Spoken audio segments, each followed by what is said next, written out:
నమస్కారం VS9 news కి స్వాగతం. హెడ్లైన్ చూద్దాం.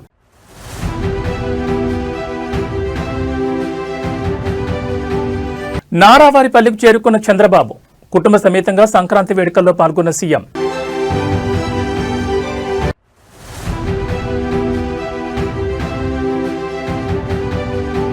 ఈ నెల 18న మేడారంలో కేబినెట్ సమావేశం. జాతర ఏర్పాట్లు ప్రత్యక్షంగా పర్యవేక్షించే యోచన.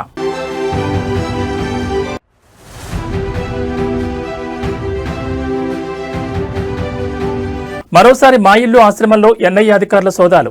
₹1,00,000 నగదును కొన్ని పేపర్లను సీజ్ చేసినట్లు సమాచారం.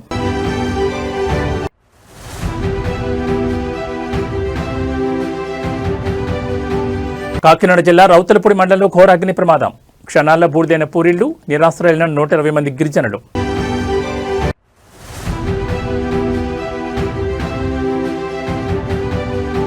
సరిహద్దుల్లో తోకముడిస్తే ఊహించని దెబ్బ.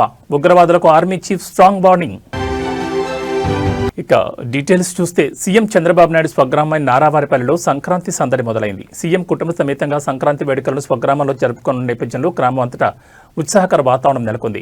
ముఖ్యమంత్రి వస్తున్నారనే సమాచారంతో తెల్లవారుజాము నుంచే గ్రామస్తులు ఆయన రాక కోసం ఎదురుచూస్తున్నారు. భారీ ఫ్లెక్సీలతో పాటు స్వాగత తోరణాలను ఏర్పాటు చేశారు. ఈ క్రమంలో ఎట్టకేలకు సీఎం చంద్రబాబు స్వగ్రామానికి చేరుకున్నారు. కాకినాడ జిల్లాలోని సార్లంకలో జరిగిన అగ్ని ప్రమాదంపై మంత్రులు అధికారులకు దిశానిర్దేశం చేసిన అనంతరం ఆయన నారావారిపల్లికి చేరుకున్నారు. ఈ సందర్భంగా ప్రజలు ఘనస్వాగతం పలికారు. సీఎం చంద్రబాబు నాయుడు తన కోసం వేచి చూస్తున్న గ్రామస్తులను స్వయంగా పలకరించారు. వారి సమస్యలపై అర్జీలను స్వీకరిస్తూ గ్రామంలో ప్రవేశించారు. అందరికీ పండుగ శుభాకాంక్షలు తెలిపారు. సీఎం రాకతో గ్రామం అంతటా హై అలర్ట్ వాతావరణం నెలకొంది. పోలీసులు, సీఎం వ్యక్తిగత భద్రతా సిబ్బంది కట్టుదిట్టమైన భద్రతా ఏర్పాట్లు చేశారు. అయితే సీఎం కంటే ముందే నారావారి కోడలు మంత్రి నారా లోకేష్ సతీమణి నారా బ్రాహ్మణి గ్రామానికి చేరుకుని సంక్రాంతి సంబరాల్లో భాగస్వాములయ్యారు. నారావారిపల్లెలో సంక్రాంతి సంబరాల్లో పాల్గొన్న సీఎం చంద్రబాబు నాయుడు కుటుంబం సంబరాల్లో భాగంగా ఏర్పాటు చేసిన కార్యక్రమాలకు హాజరవుతున్నారు. నారా భువనేశ్వరి బ్రాహ్మణులు ముగ్గుల పోటీలను పరిశీలించారు. పండుగ సందర్భంగా ఏర్పాటు చేసిన క్రీడా పోటీలను సీఎం కుటుంబంతో కలిసి వీక్షిస్తున్నారు. కోలాటం, చిన్నారుల ఆటల పోటీలను తిలకిస్తూ ఆనందంగా పండుగ జరుపుకుంటున్నారు.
తెలంగాణ రాష్ట్ర మంత్రిమండలి సమావేశానికి సంబంధించి వినిపిస్తున్న తాజా సమాచారం ఇప్పుడు రాజకీయ వర్గాల్లో ఆసక్తి రేకెత్తిస్తోంది. ముఖ్యమంత్రి రేవంత్ రెడ్డి నేతృత్వంలో ఈ నెల 18వ తేదీన రాష్ట్ర కేబినెట్ భేటీ కానుంది. అయితే ఈ సమావేశం నిర్వహణ వేదిక విషయంలో ప్రభుత్వం ఒక వినూత్న నిర్ణయం తీసుకోబోతున్నట్టుగా తెలుస్తోంది. సాధారణంగా సచివాలయంలో జరిగే అత్యున్నత స్థాయి సమావేశాన్ని ఈసారి ములుగు జిల్లాలోని ప్రసిద్ధ గిరిజన క్షేత్రమైన మేడారంలో నిర్వహించేందుకు ప్రభుత్వం మొగ్గు చూపుతున్నట్లు సమాచారం. ఆసియాలోని అతిపెద్ద గిరిజన జాతరగా పేరొందిన మేడారం సమ్మక్క సారలమ్మ జాతర త్వరలోనే ప్రారంభం కానున్న నేపథ్యంలో అక్కడే మంత్రిమండలి సమావేశం నిర్వహించడం ద్వారా పండగ ఏర్పాట్లను ప్రత్యక్షంగా పర్యవేక్షించవచ్చని ముఖ్యమంత్రి భావిస్తున్నట్టు తెలుస్తోంది. ఈ కేబినెట్ సమావేశంలో రాష్ట్ర ప్రయోజనాలకు సంబంధించి పలు కీలక నిర్ణయాలు తీసుకునే అవకాశం ఉంది. ముఖ్యంగా తెలంగాణలో త్వరలో జరగనున్న శాసనసభ బడ్జెట్ సమావేశాల తేదీలను ఖరారు చేయడంతో పాటు రాష్ట్ర ఆర్థిక పరిస్థితి, వివిధ శాఖల్లో అమలవుతున్న సంక్షేమ పథకాలపై మంత్రిమండలి సమగ్రంగా చర్చించనుంది. అలాగే మేడారం జాతరకు వచ్చే లక్షలాది మంది భక్తులకు కల్పించాల్సిన సౌకర్యాలు, నిధుల విడుదల, భద్రతా ఏర్పాట్లపై ఈ భేటీలో తుది నిర్ణయం తీసుకునే అవకాశం ఉంది. క్షేత్రస్థాయిలో కేబినెట్ సమావేశం నిర్వహించడం ద్వారా పాలనను ప్రజలకు మరింత చేరువ చేయడమే కాకుండా గిరిజన ప్రాంతాల అభివృద్ధిపై ప్రభుత్వానికి ఉన్న చిత్తశుద్ధిని చాటి చెప్పాలని రేవంత్ రెడ్డి సర్కారు యోచిస్తోంది. ఈ నెల 18న జరిగే ఈ భేటీ తర్వాత రాష్ట్రానికి సంబంధించి మరిన్ని కీలక ప్రకటనలు వెలువడే అవకాశం ఉందని రాజకీయ విశ్లేషకులు భావిస్తున్నారు.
మంచిర్యాల జిల్లా కేతనపల్లి మున్సిపాలిటీలో మంత్రి వివేక్ వెంకటస్వామికి చేదు అనుభవం ఎదురైంది. ప్రజా సమస్యలు విన్నవించేందుకు వచ్చిన స్థానికులపై మంత్రి మరియు డీసీసీ అధ్యక్షుడు ఆగ్రహం వ్యక్తం చేయడం ఇప్పుడు చర్చనీయాంశంగా మారింది. ప్రభుత్వం అధికారంలోకి వచ్చి 2 ఏళ్లు గడుస్తున్నా తమ కాలనీలో కనీసం రోడ్లు కూడా వేయలేదని కేతనపల్లి మున్సిపాలిటీ ప్రజలు మంత్రిని అడ్డుకున్నారు. డ్రైనేజ్, త్రాగునీరు వంటి ప్రాథమిక సమస్యలు కూడా పరిష్కారానికి నోచుకోవడం లేదని స్థానికులు ఆవేదన వ్యక్తం చేశారు. సమస్యలను విన్నవించుకుంటున్న ప్రజలపై మంత్రి వివేక్ వెంకటస్వామి, జిల్లా కాంగ్రెస్ కమిటీ అధ్యక్షుడు రఘునాథ్ రెడ్డి తీవ్ర అసహనం వ్యక్తం చేశారు. తమను నిలదీస్తున్న స్థానికులతో ప్రభుత్వాన్ని అడుక్కోండి అంటూ మంత్రి వ్యాఖ్యానించడం గమనార్హం. సమస్యలు పరిష్కరించాలని కోరితే బాధ్యతాయుతమైన పదవిలో ఉన్నవారు ఇలా సమాధానం చెప్పడంపై జనం విస్మయం వ్యక్తం చేస్తున్నారు. ఓట్లు వేసి గెలిపించినందుకు కనీస సౌకర్యాలు కల్పించాల్సింది పోయి ఇలా అవమానకరంగా మాట్లాడడం సరికాదని మున్సిపాలిటీ ప్రజలు మండిపడుతున్నారు. ప్రజాప్రతినిధులు సమస్యలు వినకుండా ఇలా వ్యవహరించడంపై స్థానికంగా నిరసనలు వ్యక్తమవుతున్నాయి. 21వ వార్డులో మీరు వస్తారని ఈరోజు మీ మీటింగ్ అరేంజ్ చేసుకున్నాం, క్యాన్సిల్ అయింది. ఇప్పుడు మాకు కొన్ని సమస్యలు ఉన్నాయని మేము మొత్తం అరేంజ్మెంట్ చేసుకొని ఉన్నాం. మేము అందరూ వచ్చాం. మా ఎందుకు క్యాన్సిల్ అయింది మాకు అర్థం కాదు. ఎందుకు మరి అటు పెట్టిరు కదా,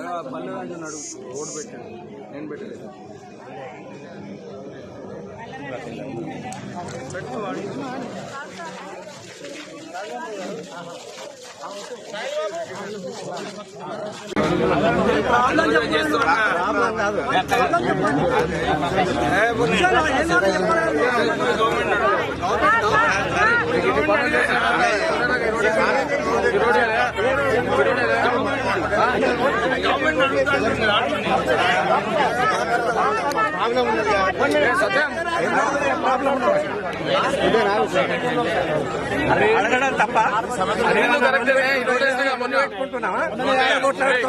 రోడ్డు చేస్తా కదా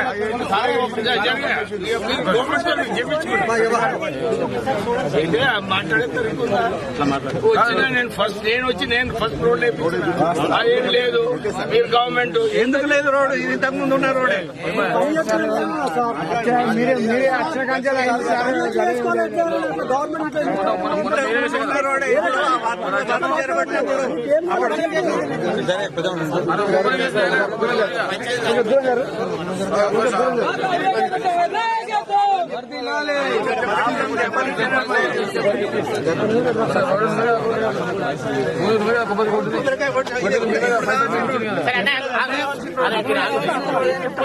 చాలా రోజులకి ఇప్పుడు ఈ రోడ్డు కావాల్సింది ఎన్ని రోజులు దాదాపు 10 సంవత్సరాలు మనం ఏం చేసి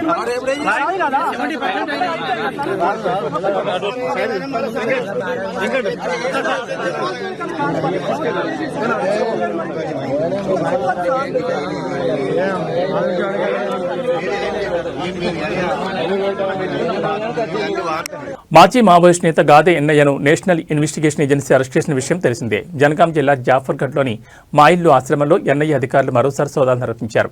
ఇప్పటికే అదుపులోకి తీసుకున్న గాదే ఎన్నయ్య ఆశ్రమాన్ని మరోసారి తనిఖీ చేశారు ఎన్నయ్య అధికారులు. గాదే ఎన్నయ్య స్వగ్రామైన సాగరంలో తనిఖీలు కొనసాగుతున్నాయి. ఏకకాలంలో ఆయన మా ఇల్లు ఆశ్రమంతో పాటు స్వగ్రామంలో నీ ఇంటిని క్షుణ్ణంగా తనిఖీలు చేపట్టారు. ఆశ్రమంలోకి ఎన్నయ్య ఇంటి పరిసర ప్రాంతాల్లోకి ఎవరిని అనుమతించని అధికారులు ₹1,00,000 నగదును, కొన్ని పేపర్లను సీజ్ చేసినట్లు సమాచారం. పూర్తి వివరాలు ఇంకా తెలియాల్సి ఉంది.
సంక్రాంతి నేపథ్యంలో చౌటుప్పల్ పతంగి టోల్ ప్లాజా వద్ద భారీగా ట్రాఫిక్ జామ్ ఏర్పడింది. టోల్ ప్లాజా నుంచి సుమారు 2 కిలోమీటర్ల మేర వాహనాలు నిలిచిపోయాయి.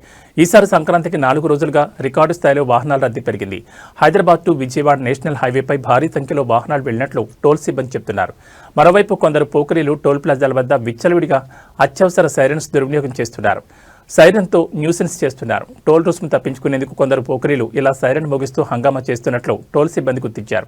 వీఐపీలా బిల్డప్ ఇస్తూ టోల్ ప్లాజా నిర్వాహకులకు టొకారా వేస్తున్నారు. ఈ నేపథ్యంలో సైరన్ చప్పుడుతో మిగతా వాహనదారులను హడలెత్తిస్తున్నారు. 3 రోజులుగా సైరన్లతో పతంగి కొర్లపహట్ టోల్ గేట్లను దాటుకుంటూ వందలాది వాహనాలు వెళ్లినట్లు సిబ్బంది చెబుతున్నారు. ఫలానా ఎమ్మెల్యే బామర్దిని, మంత్రి గారి బంధువున్నట్టు ఫేక్ వీఐపీలు టోల్ సిబ్బందిని బురిడి కొట్టిస్తున్నారు. దీంతో పోకరీల సైరన్స్ పోలీసులకు సవాల్గా మారింది.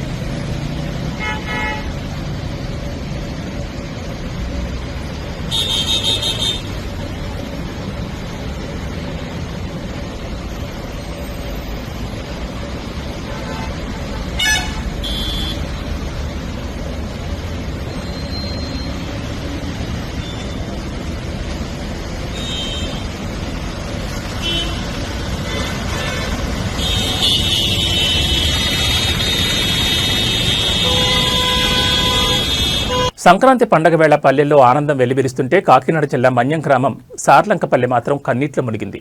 పండగ సంబరాలతో కళకళ్లాడాల్సిన ఆ ఊరు ఒక్కసారిగా బూడిద కుప్పగా మారింది. సోమవారం చోటు చేసుకున్న ఘోర అగ్ని ప్రమాదాల్లో దాదాపు 40 కుటుంబాలు తమ ఇళ్లు, ఆస్తులను కోల్పోయి రోడ్డున పడ్డాయి. పండగ ఏర్పాట్ల కోసం గ్రామస్తులంతా తునిపట్టణానికి వెళ్లారు. సంక్రాంతి సరుకులు, నిత్యావసరాలు కొనుగోలు చేసి తిరిగి వచ్చేలోపై విధి వక్రీకరించింది. గ్రామంలో ఒక ఇంట్లో గ్యాస్ లీక్ కావడంతో మంటలు చెలరేగినట్లు పోలీసులు ప్రాథమికంగా అనుమానిస్తున్నారు. గాలివాటం, ఇళ్ల మధ్య దూరం తక్కువగా ఉండడంతో మంటలు క్షణాల్లోనే పక్కపక్కనున్న ఇళ్లకు వ్యాపించాయి. గ్రామస్తులు సమాచారం అందించిన వెంటనే తుని నుంచి ఫైర్ ఇంజిన్ బయలుదేరింది. అయితే గ్రామానికి చేరుకునే లోపే సుమారు 50 కిలోమీటర్ల దూరం ఉండడంతో విలువైన సమయం వృధా అయింది. అప్పటికే ఇళ్లన్నీ దగ్ధమైపోయాయి. ఇంట్లో ఉన్న బట్టలు, ధాన్యం, నగదు, పత్రాలు అన్ని మంటల్లో కాలిపోయాయి. కొందరు పండగ కోసం దాచుకున్న బంగారం కూడా బూడిదైంది. ఇళ్లు కోల్పోయిన కుటుంబాలు ఇప్పుడు తలదాచుకునే చోట్లేక ఆవేదన వ్యక్తం చేస్తున్నాయి. పండగ రోజు ఇలా జరగడంతో గ్రామంతా విషాదఛాయలు అలుముకున్నాయి. బాధితులను ప్రభుత్వం ఆదుకోవాలని గ్రామస్తులు కోరుతున్నారు. అధికార యంత్రాంగం నష్టాన్ని అంచనా వేసి సహాయం అందిస్తామని హామీ ఇస్తోంది.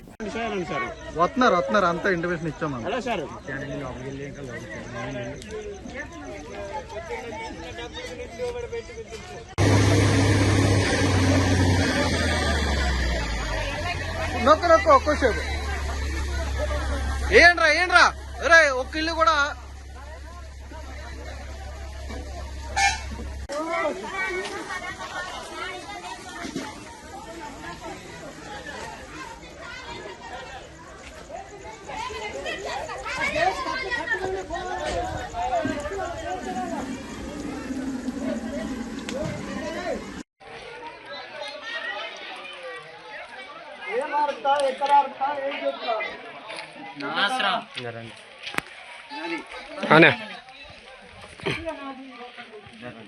గలసీల కంచెలు ఏం లేవండి. ఇంకా చూసుకోవడానికి అన్ని లోపల సార్ చూపించుతాము అయిగా మొత్తం టీవీ లేవండి. పడిపోద్దు లోపలికి దూరం కూడా ఇంకా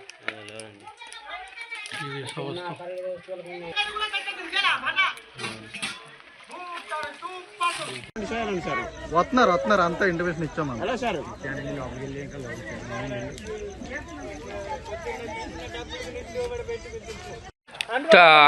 పిల్లలకి వండుకోవడానికి అని చెప్పేసి అలాగా వార్చారు. అయితే ఆ అన్నం అట్టి రీతిగానే ఉంది. మీరు చూడొచ్చు, వైఎన్సీ మీడియా ప్రత్యేక కథనాన్ని అందిస్తుంది. సమస్తం మీరు చూడొచ్చు. ఇదిగో మొత్తం కూడా బూడిదైన సంగతి. అంటే కనీసం ఏమీ లేదు వాళ్ళతో తినడానికి వండుకున్న ఆహారం అలాగేనే ఉంది. మీరు చూడొచ్చు విజువల్స్లో. గలసీల కంచెలు ఏం లేవండి. ఇంకా చూసుకోవడానికి అన్ని లోపల సార్ చూపించుతాము అయిగా మొత్తం టీవీ లేవండి. పడిపోద్దు లోపలికి దూరం కూడా ఇంకా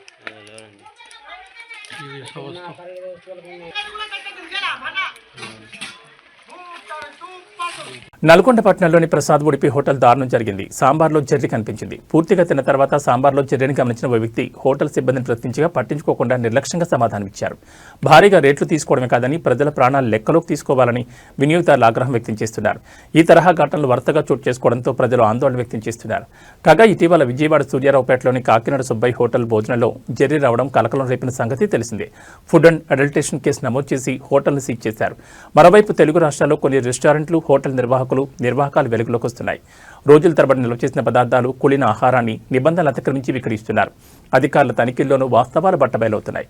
కల్తీ, కుళిన ఆహార పదార్థాలు తిని ప్రజలు అనారోగ్యానికి గురవుతున్నారు.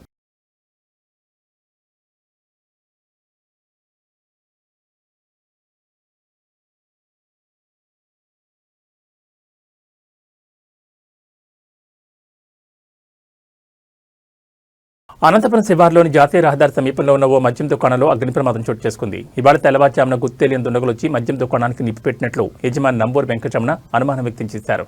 కాపలాదారులు లేని సమయం చూసి మద్యం దుకాణం ముందు ఉన్న ఆటోను తగలబెట్టినట్లు తెలిపారు. గమనించిన స్థానికులు అగ్నిమాపక సిబ్బందికి సమాచారం ఇవ్వడంతో సకాలంలో మంటలు ఆర్పేశారు. దీంతో పెద్ద ప్రమాదమే తప్పింది. మద్యం దుకాణాల్లో సగానికి పైగా మద్యం బాటిళ్లు కాలిపోయాయి. దీన్ని ఉద్దేశపూర్వకంగానే చేసినట్లు తెలుస్తోందని దుకాణం యజమాని అన్నారు. పోలీసులు దర్యాప్తు చేసి అగ్ని ప్రమాదానికి కారకులైన వారిపై కఠిన చర్యలు తీసుకోవాలని మద్యం దుకాణం యజమాని కోరారు. అయితే టీడీపీలోని వర్గ విభేదాల కారణంగా ఈ ప్రమాదం చోటు చేసుకున్నట్టు విమర్శలు వినిపిస్తున్నాయి.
కొద్ది బ్యాక్ రాదా మీరు ఉన్నాయి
విశాఖ జిల్లా అచ్యుతాపురం మండలం పూడిమడక తీరంలో మత్స్యకారుల ఆందోళన తీవ్ర రూపం దాల్చింది. సముద్రంలో గల్లంతైన మత్స్యకారుల విషయంలో ప్రభుత్వం మరియు స్థానిక ప్రజాప్రతినిధుల తీరుపై గంగపుత్రులు తీవ్ర నిరసన వ్యక్తం చేస్తున్నారు. 3 రోజుల క్రితం సత్తయ్య అనే మత్స్యకారుడు వేటకు వెళ్లి సముద్రంలో గల్లంతయ్యారు. గల్లంతైన వ్యక్తి కోసం ప్రభుత్వం కానీ యంత్రాంగం కానీ ఎటువంటి గాలింపు చర్యలు చేపట్టలేదని మత్స్యకారులు ఆరోపిస్తున్నారు. అధికారులు సాయం అందకపోవడంతో తోటి మత్స్యకారులే సుమారు 20 బోట్లలో సముద్రంలో గాలింపు చర్యలు చేపడుతున్నారు. స్థానిక ఎమ్మెల్యే సుందరపు విజయ్ కుమార్ కనీసం బాధితులను పరామర్శించలేదని, ఈ ఘటనను పట్టించుకోలేదని మత్స్యకారులు మండిపడుతున్నారు. 3 పార్టీలకు చెందిన ఏ ఒక్క నాయకుడు కూడా తమ గోడు వినడానికి రాలేదని వారు ఆవేదన వ్యక్తం చేస్తున్నారు. గల్లంతైన సత్తయ్య కుటుంబ సభ్యులు కన్నీరు మున్నీరవుతున్నారు. అధికారుల పర్యవేక్షణ లోపించడంపై సర్వత్రా విమర్శలు వ్యక్తమవుతున్నాయి.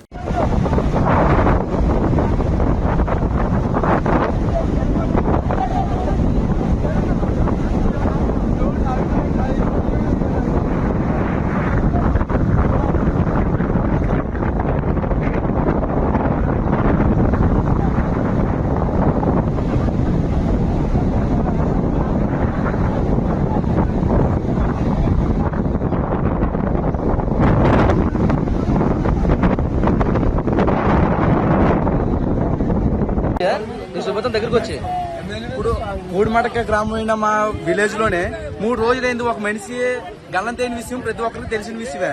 మా సుందర విజయ్ కుమార్ అంటే మా శాసనసభ్యులు శాసనసభ్యులైన యలమంచిలి సుందర విజయ్ కుమార్ అయితే ఎంత కూడా పెట్టించుకోవట్లేదు. ఎంత కూడా పెట్టించుకోకపోవడం వల్ల మామే స్వయంగా దిగి 20 బోట్లు సముద్రంలో నాన్ స్టాప్ గా గాలింపు జరుగుతుంది. గాలింపు జరగడంలోనే ఒక్కరు కూడా ఏ మాత్రం ఆచూకీ కనిపించట్లేదు. ఆచూకీ కనిపించకపోవడం వల్ల ఆ ఫ్యామిలీ మొత్తం చాలా నిరాశ చెంది ఉన్నది. చూసి కదా ఫ్రెండ్, ఇప్పుడు ఏ విధంగా మా వాళ్ళు అయితే ఏడుస్తున్నారు. నాన్ స్టాప్ గా 3 రోజుల నుంచి నాన్ స్టాప్ గా ఏడుస్తున్నారు. అలాగే మా విలేజ్ లోని వేట అనేది కూడా జరగలేదు. ఎందుకంటే మా తోటి మత్స్యకారుడు సముద్రంలో మునిగిపోయాడని మా ఒక్క బాధాకరమైన విషయంతో ఉండి మేమెందరినీ వాళ్ళకి సాయంగా ఉందామని మత్స్యకారులందరినీ ఏ విధంగా ఉండవు చూసి కదా ఫ్రెండ్స్. ఈ విధంగా ఉండడం వల్ల మాకైతే చాలా చాలా బాధాకరమైన విషయం. ఎందుకంటే రాలేదు, ప్రెసిడెంట్ ఏడు చేతులు, నాయకులు ఏడు చేతులు, ఎమ్మెల్యే ఏడు చేతులు, గవర్నమెంట్ ఏడు చేతులు ఓట్లు మేము మత్స్యకారులు పుట్టదే మా తప్పు అనుకుంటే ఇప్పుడు డిగ్రీలు చేస్తున్నారు, ఇంటర్లు చేస్తున్నారు, ఐటీలు చేస్తున్నారు, డిప్లొమా చేస్తున్నారు. మేము ఎన్ని కంపెనీలకు వెళ్తే మమ్మల్ని ఏ మాత్రం పట్టించుకోకుండా ఉండకపోవడం వల్ల మేము అందరూ సముద్రం ఎక్కుతున్నాం. సముద్రం ఎక్కి వేట చేద్దామని టైంలోనే 24 గంటలు మేము సముద్రంలో ఉండేటప్పుడు ప్రతి క్షణం మేము ప్రమాదానికి ఎదురెళ్తున్నాం. ఎందుకు ఎదురెళ్తున్నాం? ఆంధ్రప్రదేశ్ ఆరోగ్య శాఖలో జరుగుతున్న అక్రమాలు మరోసారి బయటపడ్డాయి. ప్రభుత్వ ఆసుపత్రుల్లో రోగులకు ఉచితంగా అందాల్సిన మందులు ప్రైవేట్ ఫార్మసీల కౌంటర్లలో భారీ ధరలకు అమృతవుతుండడం విస్మయానికి గురిచేస్తోంది. మదనపల్లిలోని అపోలో ఫార్మసీలో ప్రభుత్వ ముద్ర ఉన్న ఐవీ ఫ్లూయిడ్ బాటిళ్లను విక్రయిస్తుండగా స్థానికులు గుర్తించారు. ప్రభుత్వ ఆసుపత్రులకు మాత్రమే సరఫరా అయ్యే ఈ మందులను అక్కడ 493 ఎంఆర్పీ ధరతో సామాన్యులకు విక్రయిస్తున్నారు. ఒకవైపు ప్రభుత్వ ఆసుపత్రుల్లో అత్యవసర మందులు అవుట్ ఆఫ్ స్టాక్ అని బోర్డులు పెడుతుంటే అవే మందులు ప్రైవేట్ షాపుల్లో దర్శనమివ్వడంపై రోగులు మండిపడుతున్నారు. దీనిపై ఫార్మసీ సిబ్బందిని వివరణ కోరగా వారు పొంతనలేని సమాధానాలు ఇచ్చారు. ఏదో ఒక రోగి తాను కొన్న మెడిసిన్కి బదులుగా పొరపాటున ప్రభుత్వ మెడిసిన్ ఇచ్చాడని, తాము నమ్మకంతో దాన్ని తీసుకున్నామని కప్పిచ్చే ప్రయత్నం చేశారు. ప్రభుత్వ ముద్ర ఉన్న మందులు ఫార్మసీ లోపలికి ఎలా వచ్చాయి, స్టాక్ రిజిస్టర్లో ఇవి ఎలా నమోదయ్యాయి అనేవి ఇప్పుడు మిస్టరీగా మారాయి. ప్రభుత్వ ఆస్తులను ప్రైవేట్ వ్యక్తులు ఇలా బహిరంగంగా అమ్ముకుంటున్నా అధికారులు పట్టించుకోవడం లేదని స్థానికులు ఆరోపిస్తున్నారు. ఈ వ్యవహారం వెనుక పెద్ద నెట్వర్క్ ఉండే అవకాశం ఉందని తక్షణమే డ్రగ్ కంట్రోల్ అధికారులు స్పందించి విచారణ చేపట్టాలని డిమాండ్ చేస్తున్నారు.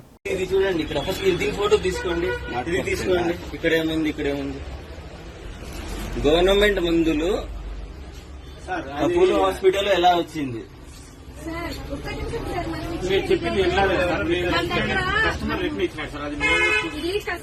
చూడండి, మీ తప్పు కాకపోవచ్చు కానీ సప్లయర్స్ ఎవరు అది ఇంపార్టెంట్ కదా. మాకు అవన్నీ కాదు. ఇప్పుడు చెప్పేది వినడం లేదు సార్. మీరు చెప్పింది మేము వినడం. మేము చెప్పింది ఒక నిమిషం నాకు చెప్పకండి. తీసుకున్నాడు సార్. తీసుకున్న తర్వాత మార్నింగ్ మళ్ళీ రిపీట్ చేసాం. మా పొద్దు ఇది అని లాక్టోజన్ తీసుకున్నాడు. ఆ అమౌంట్ అంతే సార్. మీరు చూడరా నమ్మకంతో తీసుకున్నాం. ఇంజక్షన్ వాడినా యూజ్ చేసాం.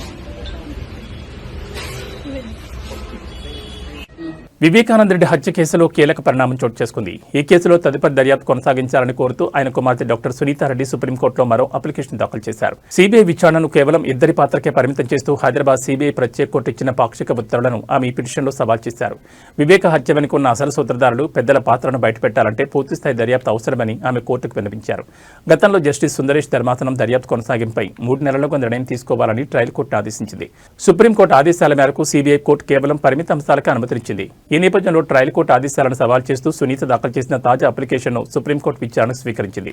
తదుపరి విచారణను వచ్చే మంగళవారానికి వాయిదా వేసింది. ఈ కేసులో దర్యాప్తు అసంపూర్తిగా ఉందని, అనేక కోణాల్లో నిజాలు వెలుగులోకి రావాల్సిందని సునీతారెడ్డి తన అప్లికేషన్లో పేర్కొన్నారు. సిబిఐ సమర్పించిన నివేదికలోని అంశాలను పరిగణలోకి తీసుకుని దర్యాప్తును వేగవంతం చేయాలని కోరారు. గతంలో సుప్రీంకోర్టు ఇచ్చిన ఆదేశాల మేరకు హైదరాబాద్ సిబిఐ ప్రత్యేక కోర్టు విచారణ జరిపినప్పటికీ విచారణను కేవలం ఇద్దరికే పరిమితం చేయడం వల్ల కేసులోని లోతైన కుట్ర కోణం వెలుగులోకి రాదని ఆమె ఆవేదన వ్యక్తం చేశారు. నిందితుల బెయిల్ రద్దు, సాక్షుల భద్రత వంటి అంశాలు కూడా ఈ వివాదంతో ముడిపడి ఉన్నాయి. సుప్రీంకోర్టు వచ్చే వారం చేపట్టబోయే విచారణలో సిబిఐ దర్యాప్తు పరిధిపై ఎలాంటి స్పష్టత ఇస్తుందోననేది ఇప్పుడు సర్వత్రా ఆసక్తికరంగా మారింది. ఇప్పటికే ఈ కేసు రాజకీయంగా పెద్ద ఎత్తున చర్చలకు దారితీసిన సంగతి తెలిసిందే.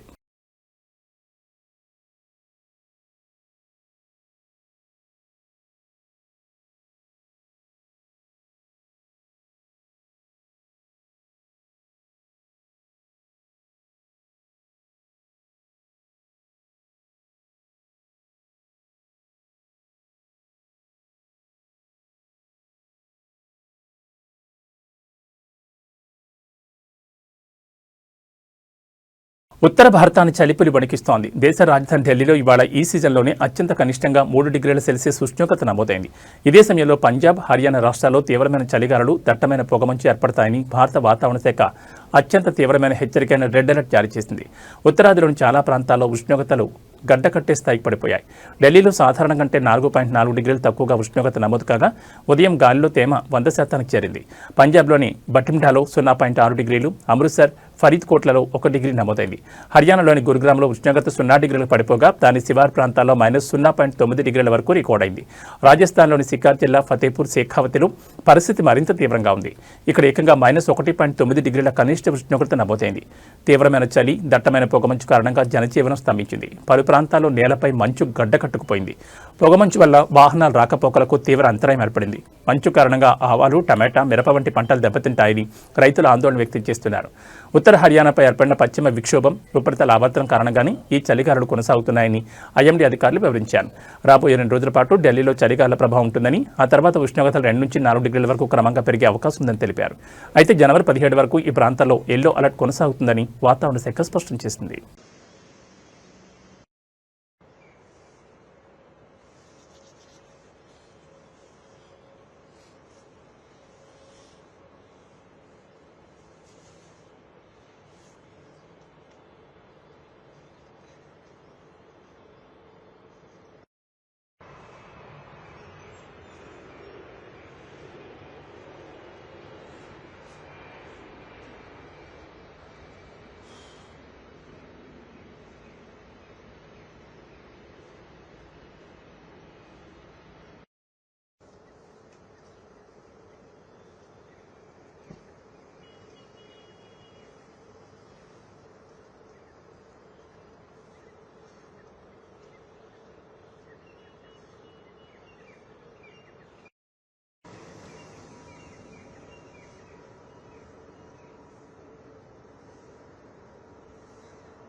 జమ్మూ కాశ్మీర్లో ఉగ్రవాద కార్యకలాపాలపై భారత సైనిక దళాధిపతి జనరల్ ఉపేంద్ర ద్వివేది తీవ్రస్థాయిలో హెచ్చరికలు జారీ చేశారు. సరిహద్దులో శాంతిని విచ్ఛిన్నం చేయాలని చూసే శక్తులకు భారత సైన్యం గట్టి బుద్ధి చెప్తుందని ఆయన స్పష్టం చేశారు.